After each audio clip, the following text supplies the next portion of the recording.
には天使の妹がいます。夜中、僕はお父さんと病院の待合室に座っていました。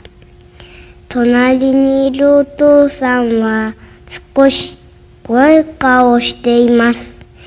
いつも人でいっぱいの病院は夜中になるとこんなに静かなんだなぁと思いました。少し経ってから目の前のドアが開いて車椅子に乗ったお母さんと看護師さんが出てきました。僕が車椅子を押すとお母さんは悲しそうに歯を食いしばった顔をして僕の手をぎゅっと握りました。家に着く頃、お空は少し明るくなっていました。僕は一人っ子なので、妹が生まれてくることがとても楽しみでした。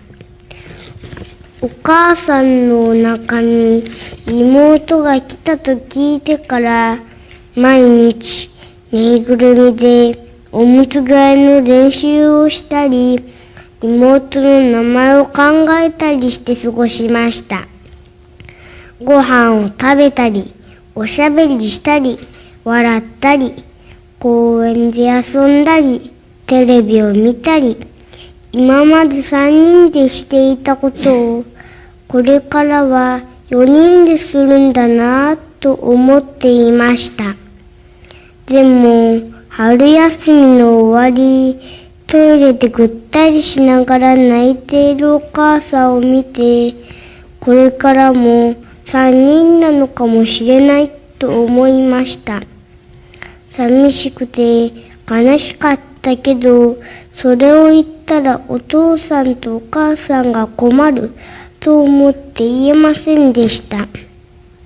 ポカポカの暖かい日、僕たちは善光寺さんへ行きました。妹とバイバイするためです。初めて4人でお出かけをしました。僕は妹が天国で遊べるように折り紙でおもちゃを作りました。またお母さんのお腹に来てね。今度は生まれてきて一緒にいろんなことをしようねと手紙を書きました。僕は手を合わせながら、僕の当たり前の毎日はありがとうの毎日なんだと思いました。お父さんとお母さんがいることも、笑うことも、食べることや話すことも全部ありがとうなんだと思いました。それを教えてくれたのは妹です。僕の妹、ありがとう。